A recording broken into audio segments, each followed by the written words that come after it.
Point 4, we're talking about being an educator. Sometimes leaders don't see themselves as educators. They might see themselves as a bit of a mentor or a coach, but really you're an educator. So if you have the language pattern that says, come and I'll show you, what we're suggesting is that you do a reframe and say, come and I will teach you. Because sometimes people will have a different concept and a different way of listening when you say, let me teach you, rather than let me show you.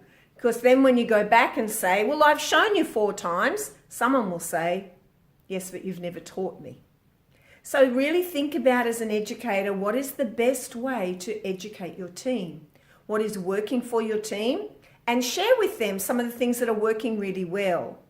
What are some of the things that aren't working so well that maybe there needs to be some education around?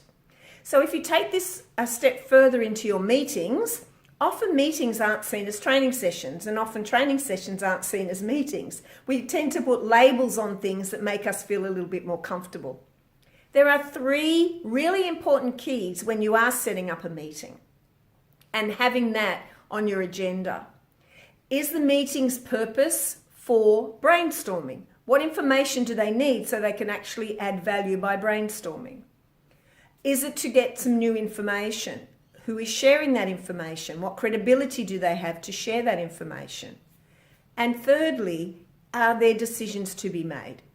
Now, the important thing around an agenda is that then people can feel valued when they turn up to the meeting. So the more you spend time putting together an agenda, the better result you'll be. Remember, there are 3 key points for meetings to have a set purpose. So the first thing is to understand, what are your non-negotiables about meetings? What is the brand? What is the reputation for meetings? What is the culture? Meetings are somewhere where that people are keen to go.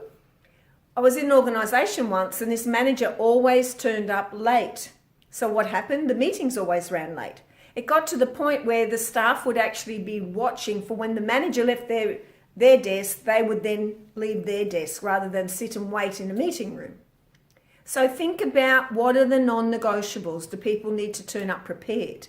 Do they need to attend meetings on time or a few minutes before time? What is your culture of meetings right now? And what's working and what's not?